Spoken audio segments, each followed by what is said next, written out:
예수께서 성전에서 나와서 가실 때에 제자들이 성전 건물들을 가리켜 보이려고 나오니 대답하여 이르시되 너희가 이 모든 것을 보지 못하느냐. 내가 진실로 너에게 이르노니 돌 하나도 돌 위에 남지 않고 다 무너뜨려지리라.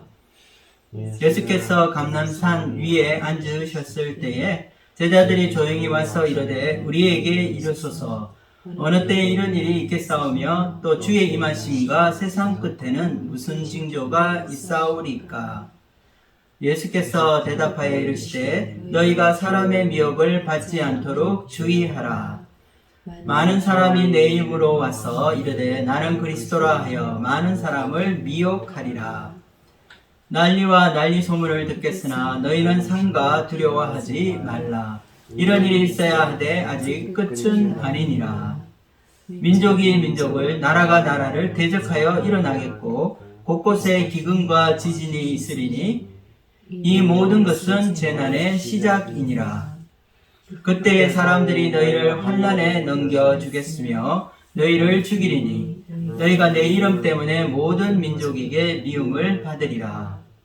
그때 많은 사람이 실족하게 되어 서로 잡아주고 서로 미워하겠으며 거짓 선지자가 많이 일어나 많은 사람을 미혹하겠으며 불법이 승함으로 많은 사람의 사랑이 식어지리라. 그러나 끝까지 견디는 자는 구원을 얻으리라. 이 천국 복음이 모든 민족에게 증언되기 위하여 온 세상에 전파되리니 그제야 끝이 오리라. 아멘. 네, 오늘 말씀은 이 제자들에게 큰 충격을 주는 성전 파괴의 예언의 말씀입니다. 마태복음 24장 이 말씀은 이 감람산 강화라고 우리가 흔히 부르는데 이 세상 끝과 이 종말에 대한 이 예언의 말씀으로 잘 알려져 있습니다. 2000년 전 이 제자들에게 주셨던 이 말씀이 오늘 21세기를 살아가는 바로 우리에게 주시는 이 동일한 말씀임을 깨닫게 됩니다. 이 말세를 살아가는 우리에게 주시는 이 예수님의 이 예언의 말씀을 통해서 우리가 무엇을 배워야 할지 그리고 그 가르침은 무엇인지 함께 살펴보기 원합니다.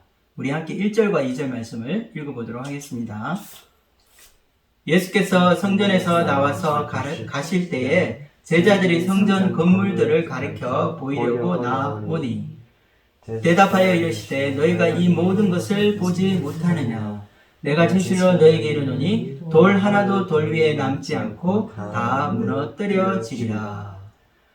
예수님은 지금 이 아름다운 그 당시 이 헤롯 성전이라고 하는 이 장대한 이 성전을 보고 계셨습니다. 그리고 이 돌 위에 돌 하나 이 남지 않고 다 무너뜨려지게 되겠다는 그런 무서운 말씀을 하셨습니다. 우리는 지금 이 역사적인 한 장면을 보고 있는 것입니다.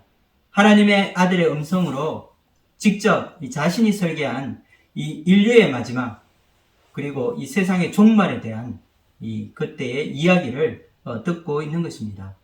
예루살렘 성전 시대가 끝나고 새로운 역사의 이 장이 열리게 되는 것입니다.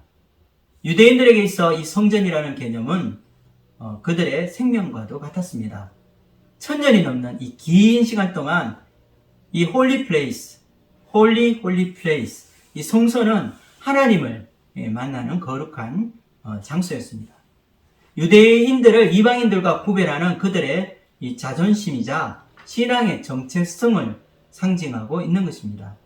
그러나 오늘 예수님의 예언의 말씀은 이들의 이 아름다운 성전이 파괴될 것이라는 예언입니다.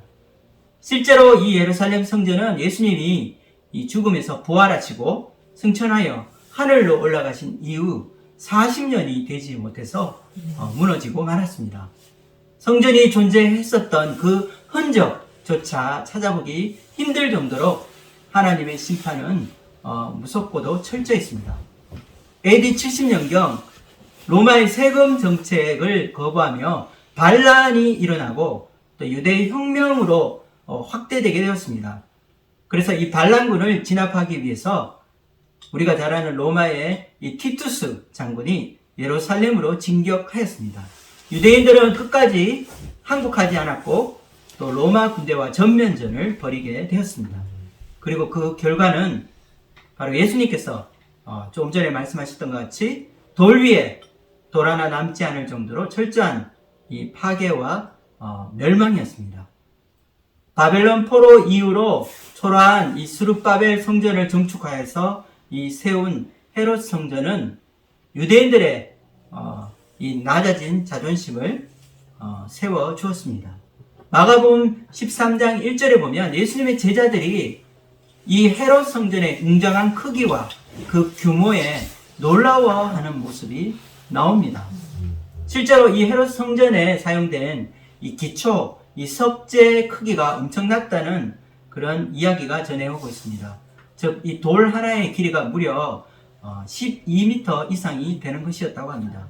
그리고 또 어떤 것은 20m가 넘는 것도 있었다고 알려져 있습니다.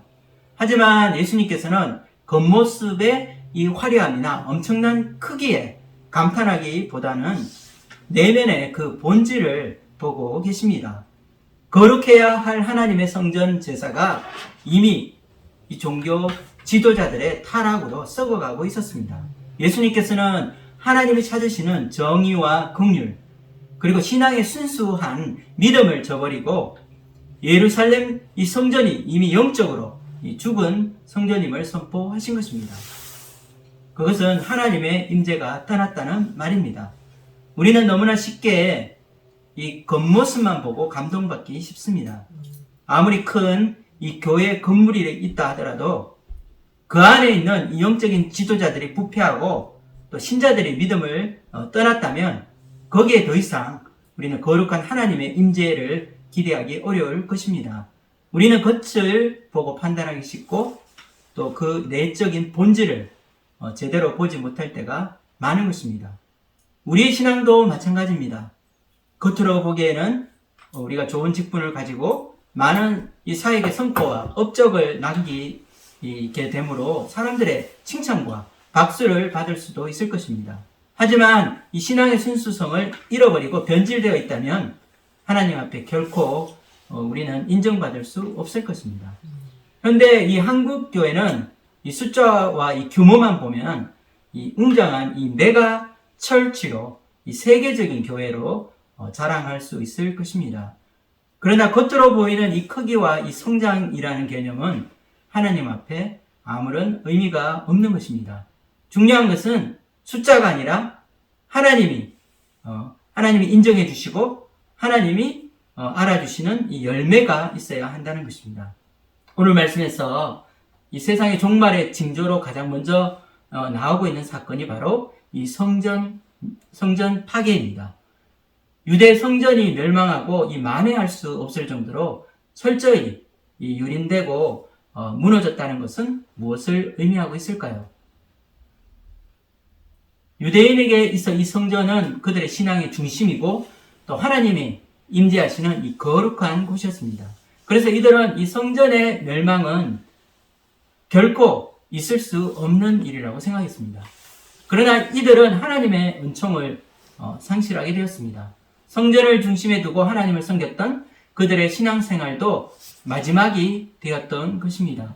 이것은 하나님의 언약에 파악이 되는 것을 의미한다고 말할 수 있습니다. 하나님의 언약이 깨어진 것입니다. 그리고 예루살렘의 이 성전이 무너진다고 한다 하더라도 이 유대인들이 생각하는 것처럼 모든 것이 끝나는 것이 아닌 것입니다. 우리는 전통을 사랑하고 옛것에 집착하기 쉽습니다. 그래서 옛것이 무너지면 새로운 것이 오게 되어 있다는 사실을 기억해야 할 것입니다. 우리의 삶도 마찬가지입니다.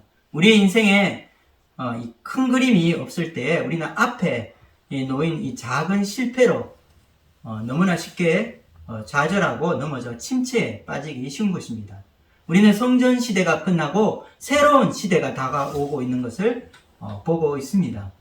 유대인들은 이 성전이 무너지게 되면 세상이 끝나는 줄로 알았습니다. 예루살렘의 성전은 그들의 세계의 중심이었던 것입니다. 자신들의 신앙의 기반이었던 이 성전이 파괴됨으로 자신들의 삶도, 그리고 그들의 신앙도, 그리고 그들의 정체성도 모두 무너졌다고 생각한 것입니다. 그러나 그들은 이 새로운 성전으로 오신 예수님을 보지 못하였습니다. 우리의 신앙생활에서도 하나님께서 오래되고 낡고 이 부패한 것을 무너뜨리시고 이 잿더미 위에서 새로운 것을 시작하실 때가 있습니다. 우리는 옛것에 미련을 두고 또 우리의 눈은 편협해지기 쉽습니다. 새로운 미래를 우리는 바라보지 못할 때가 많은 것입니다. 그러나 하나님의 역사에는 결코 우연이라는 일은 없습니다. 나의 삶의 기반이 무너지게 되면 그 위에 하나님께서 새로운 삶의 터전을 세워 주실 것입니다. 지나간 과거에 이 마음을 두는 것이 아니라 앞으로 다가올 미래를 바라보는 우리의 안목이 더 크고 넓어져야 될 것입니다. 이제까지 하나님의 백성으로 유대인들이 맡았던 인류 구원의 이 위대한 이 구원의 계획이 이 메시아가 이 땅에 오심으로 완성하게 된 것입니다. 오실 메시아의 그림자였던 이 양과 소를 희생하는 이 불완전한 이 예루살렘의 이 제사 제도가 이 완전한 이 성전으로 교체되었다는 말입니다. 예수님께서는 자신이 바로 이스라엘의 이 성전 제도를 완성할 하늘 성전이심을 선포하십니다. 다 함께 요한복음 2장 19절에서 21절 말씀을 읽어보도록 하겠습니다. 예수께서 대답하여 이르시되 너희가 이 성전을 헐라 내가 사흘 동안에 일으키리라. 유대인들이 이르되 이 성전은 46년 동안에 지었거늘 내가 3일 동안에 일으키겠느냐 하더라. 그러나 예수는 성전된 자기 육체를 가리켜 말씀하신 것이라. 예수님께서는 이 땅에 있는 이 헤롯 성전을 허물면 사흘 만에 자신이 다시 일으키겠다는 말씀을 하셨습니다. 이것은 십자가에 죽으시고 하나님 앞에 자신의 몸을 이 산 제물로 바치심으로 우리를 위한 이 대속의 값을 지불하신 것입니다. 그리고 3일 만에 부활하심으로 인류 구원을 위한 이 제사를 주님께서 완성하셨습니다. 단번에 자신을 희생제물로 드림으로 이제 다시 드릴 제사가 필요 없게 된 것입니다. 유대인들을 비롯한 모든 이방인들이 이 예수님의 보혈의 은혜를 의지해서 하나님 앞에 나아가는 이 새로운 길이 열렸습니다. 눈에 보이는 건물, 예루살렘 성전은 없어졌지만 예수님께서는 우리의 영원한 이 성전이 되시는 것입니다. 우리 크리스찬들에게 있어 이 신앙생활과 예배드리는 삶의 중심은 더 이상 이 예배당 건물이나 보이는 교회가 아닐 것입니다. 바로 우리의 성전 되시는 예수님이야 바로 우리의 삶의 그리고 우리의 신앙의 중심이 되는 것입니다. 예수님께서는 예배할 곳을 찾고 있던 한 사마리아 여인에게 진정으로 예배할 때가 올 것이라고 말씀하셨습니다. 하나님 아버지 앞에서 영과 진리로 예배할 때가 올 거라고 주님께서 말씀하신 것입니다. 우리가 예배드리는 성전은 바로 예수님 자체이십니다. 이것은 우리가 더 이상 시간이나 이 장소에 속박되지 않고 우리 삶 가운데 언제 어디서나 이 예수님 안에서 예배 드릴 수 있다는 것을 의미합니다. 휘장이 찢어짐으로 이 휘장 가운데로 열어놓으신 새롭고 산 길이 바로 예수님을 통해 우리가 신령과 진정으로 드리는 이 예배의 길입니다. 종교 생활이 아니라 주님 안에서 우리는 참 자유를 누리게 되는 것입니다. 시간과 장소에 구애받지 않고 우리는 순간순간 이 호흡하는 것 같이 우리 일상의 예배, 우리의 영과 진리로 드리는 예배를 하나님께 올려드릴 수 있게 된 것입니다. 여러분의 일상 가운데 여러분은 이런 영적인 예배를 드리고 있습니까? 우리가 예배당에 아니면 이 교회에 어떤 특정한 장소에 가야만 예배를 드릴 수 있는 것이 아니라 우리의 삶 자체가 바로 예배가 되어야 한다는 말입니다. 로마서 12장 1절 말씀에 보면 하나님은 우리가 이렇게 삶을 통해서 우리의 몸으로 하나님 앞에 드려야 하는 예배를 영적 예배라고 말씀하고 있습니다. 우리 함께 이 말씀을 읽어보도록 하겠습니다. 그러므로 형제들아 내가 하나님의 모든 자비하심으로 너희를 권하노니 너희 몸을 하나님이 기뻐하시는 거룩한 산제물로 드리라. 이는 너희의 드릴 영적 예배니라. 우리가 아침에 눈을 뜨고 또 하루를 시작할 때부터 또 하루를 마감하는 그 마지막 이 잠자리에 들 때까지 이 오늘이라는 이 예배를 삶의 예배로 하나님께 올려 드려야 하는 것입니다. 하찮아 보이는 집안일, 또 매일의 이 가사 일을 통해서도, 그리고 가족을 위해서 또 이 따끈한 이 식사를 준비하는 일상에 반복되는 일을 통해서도 우리는 하나님을 예배할 수 있습니다. 식사를 하기 전 우리는 잠시 눈을 감고 이 감사의 기도를 드립니다. 이것은 하루와 그 안에 있는 모든 것들이 하나님의 선물임을 우리가 깨닫고 우리의 눈길을 주님으로 향하게 하는 것입니다. 오늘 하루 숨쉬며 살아 있는 것은 우리에게 일용할 양식을 주시고 우리의 생명을 연장시켜 주신 하나님의 은혜임을 고백하는 것입니다.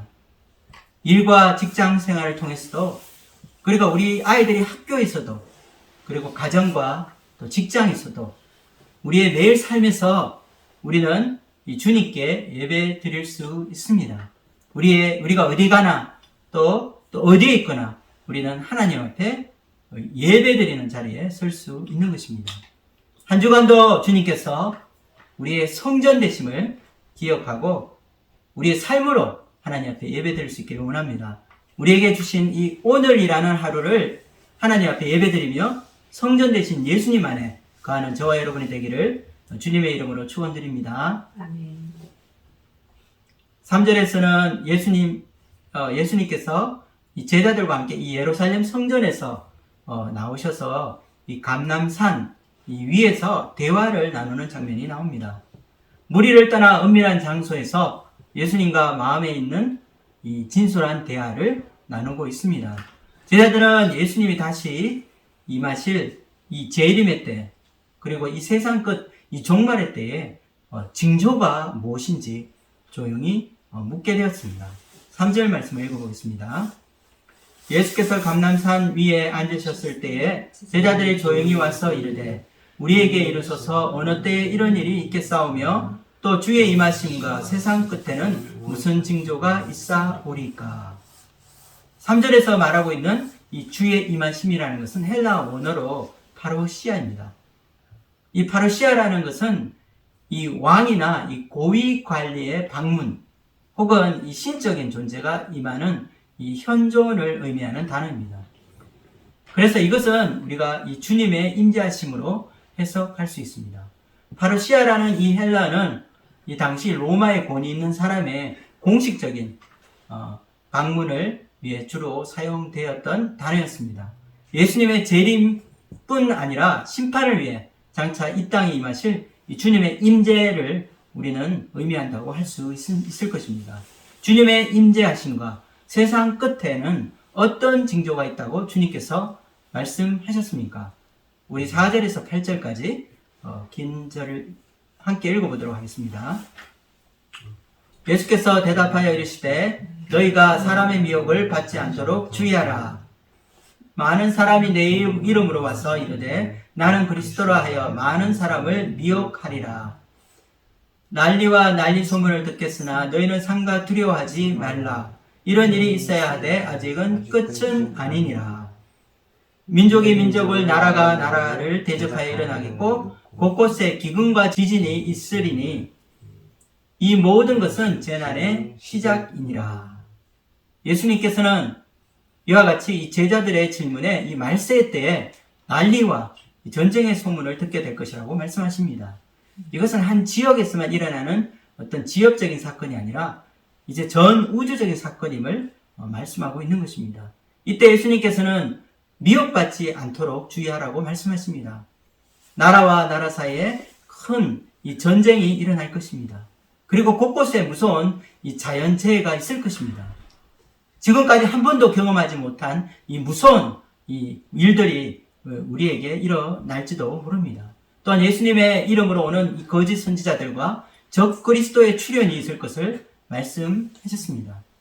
그런데 오늘 말씀하시는 예수님의 이 요점은 이것이 다가 아니라는 사실입니다. 즉 이러한 징조가 이러한 일들이 일어나더라도 이것은 세상 끝이 아니라 이제 재난의 시작을 알리는 것이라고 말씀하고 있는 것입니다. 오늘 말씀을 보통 우리는 세상 끝, 즉 이 종말의 때의 징조와 이 사인으로 받아들이는 경우가 많습니다. 하지만 예수님의 말씀에 주의하시기 바랍니다. 아직 끝은 아니라는 말씀입니다. 오늘날은 과학과 인터넷의 발전으로 지구 반대편의 소식도 시시각각으로 함께 들을 수가 있습니다. 21세기를 평화롭게 살아가는 우리는 인터넷을 통해 여전히 세상에는 이 전쟁의 소식과 끔찍한 재앙들이 일어나고 있음을 보고 있습니다. 우리가 잘 아는 이 중국의 티베트와 이 신장 위구르 지역에서는 이 소수 민족들의 분쟁과 이 아픔이 끊이지 않고 있습니다. 또한 지금 러시아는 우크라이나를 침공하여서 많은 군인과 이 민간인들이 희생되고 있습니다. 시민들은 핵전쟁이나 세계 3차 대전에 대한 두려움으로 염려하고 있습니다.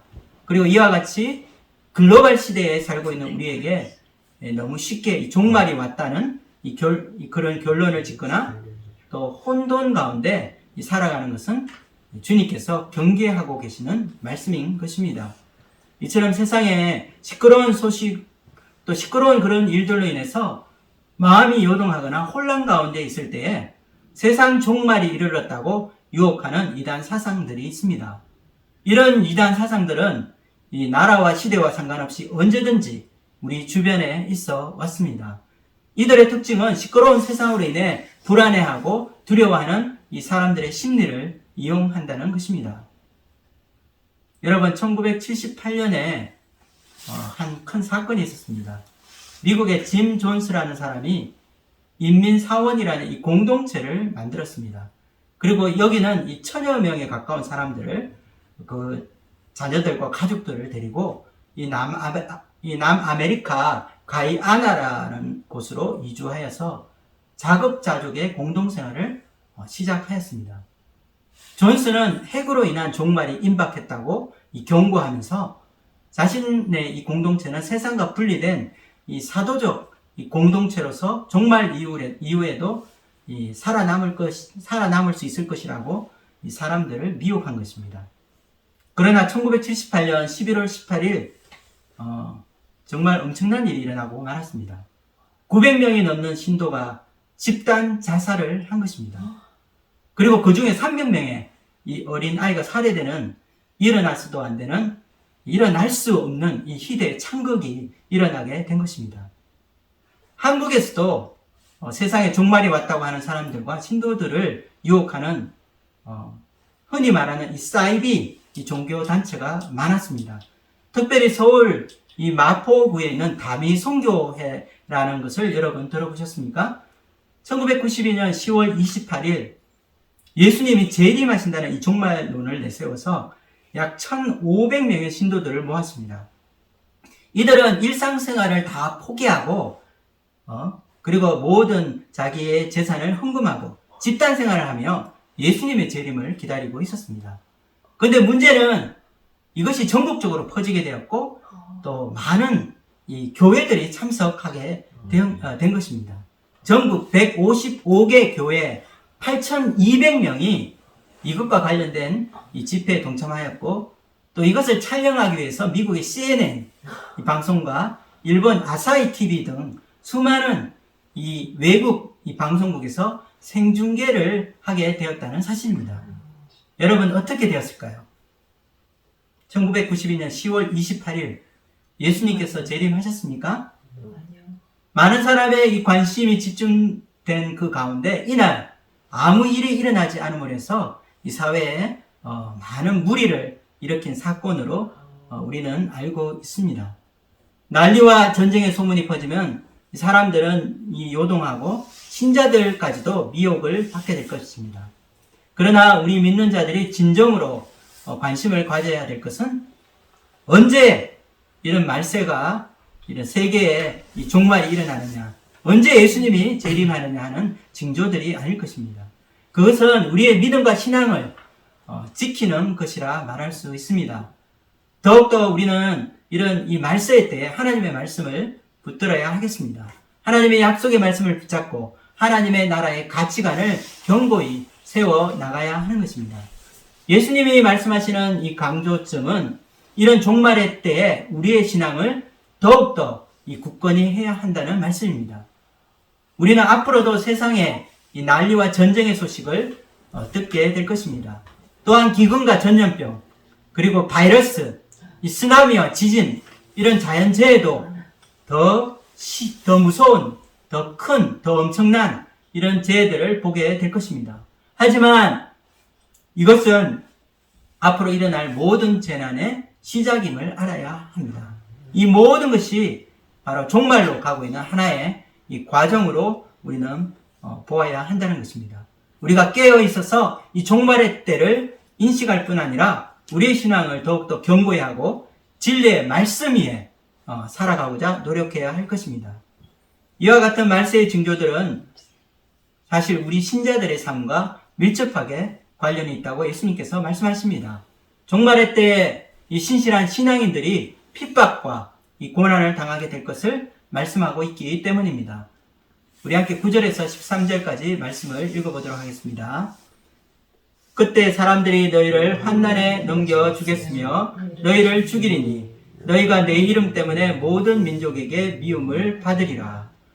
그때 많은 사람이 실족하게 되어 서로 잡아주고 서로 미워하겠으며 거짓 선지자가 많이 일어나 많은 사람을 미워하겠으며 불법이 성함으로 많은 사람의 사랑이 식어지리라.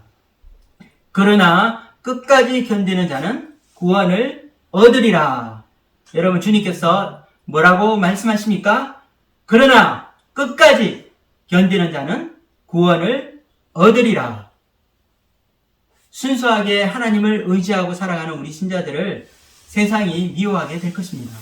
또한 사람들이 믿는 자를 이 환난에 넘겨주고 핍박하며 이 순교하는 일들이 생겨나게 될 것입니다.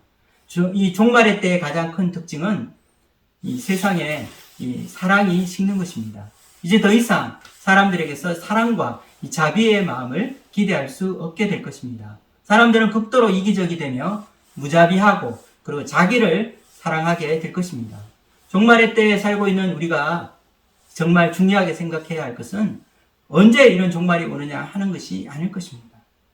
세상이 소란하고 재난과 이 전쟁의 소문이 들릴지라도 우리는 두려워해서는 안 될 것입니다. 오히려 우리는 하나님의 이 시간표 속에 있을 이 종말의 때를 준비하고 세상 끝까지 이 복음 전파를 위해 힘써야 할 것입니다. 또한 예수님께서는 마지막까지 끝까지 견디고 인내하라고 말씀하십니다. 끝까지 견디는 자는 구원을 얻게 될 것이라는 예수님의 말씀을 우리는 기억해야 할 것입니다. 우리의 신앙의 인내를, 그 열매를 우리는 거두어야 할 것입니다. 하나님 나라의 가치관, 하나님 나라의 이 믿음을 끝까지 붙들고 또 주님을 의지하는 자가 되어서 인내로 이 구원을 얻어야 할 것입니다. 사실 우리의 신앙생활을 가장 잘 표현한 한 단어가 있다면 주님께서 강조하신 바로 인내라는 단어가 될 것입니다. 우리의 신앙은 이 단거리 경기라기보다는 긴 이 마라톤 경주이기 때문입니다. 처음 잘 우리가 시작했다고 다 잘 되는 것이 아닙니다. 결승전까지 포기하지 않고 완주하는 것이 더 중요한 것입니다. 신앙생활을 하면서 우리가 너무나 지치기 쉽고 또 포기하기 쉬운 이런 유혹에 빠지는 것은 바로 이와 같은 이유 때문입니다. 다람쥐 쳇바퀴 돌아가듯 계속되는 일상 속에서 우리는 피곤하고 또 힘들게 하루를 버티고 있습니다. 생계를 위해 직장생활을 하는 것도 또 우리 자녀들을 양육하는 것도 결코 쉬운 일이 아닙니다. 하루하루의 삶이 너무나 피곤하고 또 끝이 없는 고행이라 할 수 있을 것입니다. 그러나 우리가 마지막까지 완주할 수 있는 것은 우리에게 힘을 주시고 우리를 인내하게 도와주시는 하나님의 은혜가 있기 때문입니다. 예수님은 우리의 경주의 제일 마지막 이 피니시 라인에 서서 우리를 기다리고 계십니다. 약속의 땅, 우리가 들어가야 할 이 하나님의 이 약속의 땅은 끝까지 이 견디는 자에게 주어질 하나님의 선물이 될 것입니다. 우리 함께 마지막으로 히브리서 12장 1절에서 3절까지 말씀을 읽어보도록 하겠습니다. 이러므로 우리에게 구름같이 둘러싼 허다한 정인들이 있으니 모든 무거운 것과 얽매이기 쉬운 죄를 벗어버리고 인내로서 우리 앞에 당한 경주를 하며 믿음의 주여 또 온전케 하시는 이인 예수를 바라보자. 그는 그 앞에 있는 기쁨을 위하여 십자가를 참으사 부끄러움을 개의치 아니하시더니 하나님 보좌 우편에 앉으셨느니라. 너희가 피곤하여 낙심하지 않기 위하여 죄인들이 이같이 자기에게 거역한 일을 참으신 일을 생각하라. 여러분, 수많은 사람들이 우리를 응원하며 이미 믿음의 이 경주를 마친 우리 신앙의 선배들이 이 하늘에서 우리를 격려하며 격려의 박수를 보내고 있습니다. 그리고 예수님께서 우리의 믿음의 창시자시요, 그리고 우리 믿음의 완성자이신 이 주님께서 우리를 인도하시고 우리를 격려하시고 우리와 함께 하십니다. 그분은 우리를 위해 이미 이 믿음의 경주를 마치시고 마지막 그 십자가에서 그 모든 이 고통과 아픔을 이겨내시고 승리하시고 승리의 면류관을 쓰셨습니다. 우리를 위해 죄인들의 이같이 자기에게 거역한 일을 참고 마지막까지 인내하신 이 예수님만이 우리의 주님이 되실 것입니다. 우리를 대신해 십자가 지신 주님만이 우리의 힘과 위로가 될 것입니다. 믿음의 주가 되시고 또한 우리의 믿음을 온전케 하시는 예수님만이 우리의 긴 구원의 여정에 함께 하시고 또 우리를 천국으로 또 인도하시는 주님이 될 것입니다.